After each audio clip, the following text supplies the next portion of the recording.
It's been rightly said that the scandal and the greatness of the Christian religion is that it claims that God has revealed himself through the medium of historical facts. And what distinguishes Christianity, what sets it apart from other worldviews, is that there's actually a test by which we can know whether it's true, and that's the resurrection of Jesus. A person can go and investigate Christianity, especially the question of the resurrection of Jesus. If they think it happened, they have excellent reason to embrace the entire Christian faith.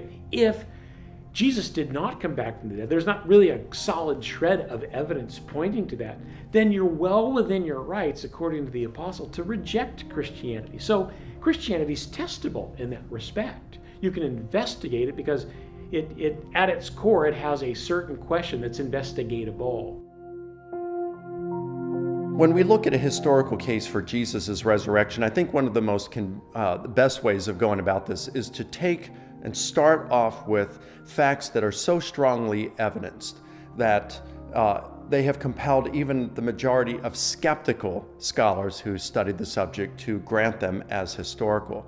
And that kind of suggests that it's not just because a Christian has bias that these things are accepted as true. It means that the historical evidence is true, even beyond a person's bias. Let's look at the widely accepted historical facts and see where the evidence points. In order for Jesus to have risen from the dead, 3 things would need to be true. He would need to be alive at point A, dead at point B, and alive again at point C. And it turns out that the record in history of the existence and the execution of Jesus is incredibly strong.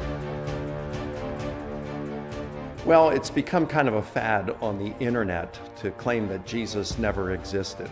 But this isn't something that is typically held by scholars today. In fact, the number of scholars that would even hold this position, and I'm talking about bona fide scholars who have PhDs in relevant fields of like history and biblical studies or religious studies, you wouldn't find more than a handful of them living on earth right now who would deny the existence of Jesus. I mean, probably just as many as who would deny the Holocaust. In the ancient world, if you have 2 sources for something, 2 independent sources, that's usually excellent. And a lot of events rest on 2 sources. A lot of events rest on 1, but 2 is great. Bart Ehrman lists 11 ancient sources for the crucifixion of Jesus. And he says to the guys who say he never existed, he goes, how do you deal with 11 sources? If you just do normal history, you can't disprove the fact that that Jesus died. It's called multiple attestation. We have too many sources, documents, people, not all of them Christian. Virtually every scholar, believer or non-believer, skeptic, concedes that Jesus was executed in the 1st century, 30 or 33 AD.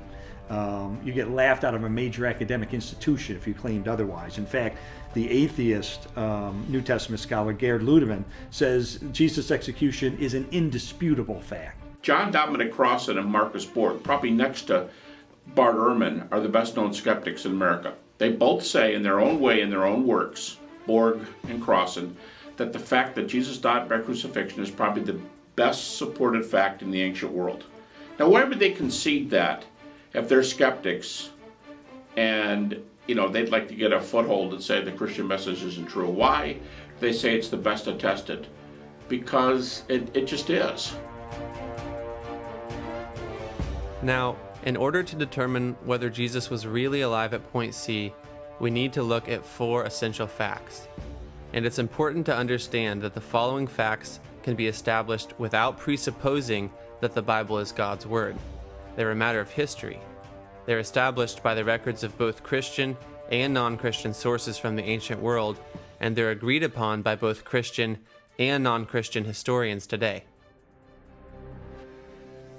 The majority of New Testament historians have come to accept as factual that his body was then interred in a tomb by a member of the Jewish Sanhedrin, whose name we actually know. His name was Joseph of Arimathea. He was the man who buried Jesus of Nazareth.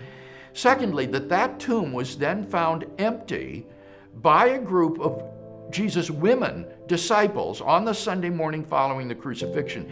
And again, the name of Mary Magdalene is always attached to that account of the discovery of the empty tomb. Thirdly, that thereafter various individuals and groups of people experienced appearances of Jesus alive after his death. And finally, that the original disciples suddenly and sincerely came to believe, despite every predisposition to the contrary, that God had raised Jesus of Nazareth from the dead. Now, some people will say, well, sure, anyone could make that claim.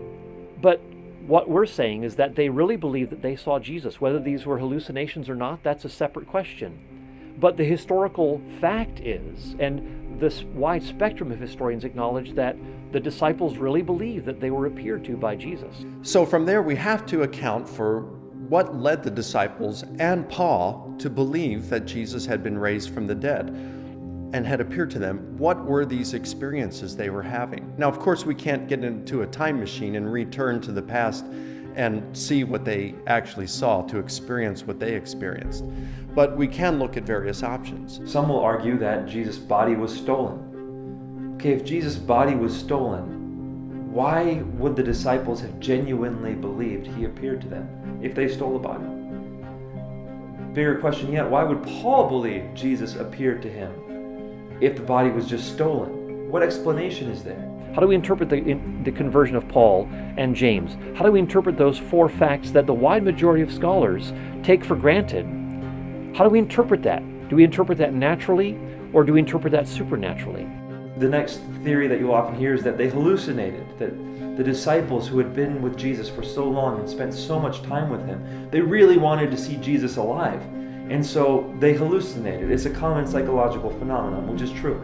People who love others will sometimes see them after they're dead. But 500 at once? And all the disciples to the point where they were willing to die?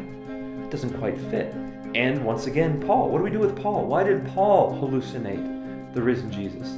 It doesn't make sense. So there are no naturalistic explanations for the resurrection that fit nearly as well as the resurrection itself. There's a lot of problems with hallucinations. Probably no theory has more refutations than hallucinations. For example, the majority of scholars today believe the tomb is empty. But hallucination is a full tomb theory, not an empty tomb theory. If the disciples saw hallucinations, there should have been somebody inside the tomb. Now the problem is, you've got to argue for two theories. And the more theories you have to string together to explain these facts, the less plausible it is, the less weight it should carry in causing you to believe one way or the other. Why do many scholars today not conclude in the resurrection is because they, unfortunately, preclude supernaturalism before they even look at the evidence. Now, if you look at the evidence without precluding supernaturalism, then the best explanation for the events is the resurrection. You know, all the theories about what happened to the body but one have fatal problems. The only problem with the one theory that actually explains it is you have to believe a miracle. But this isn't some random dude in some miscellaneous place that we're saying rose from the dead. It's a person whose coming had been prepared for by providence and predicted by prophecy for 2,000 years. A person whose friends kept asking themselves, what manner of man is this?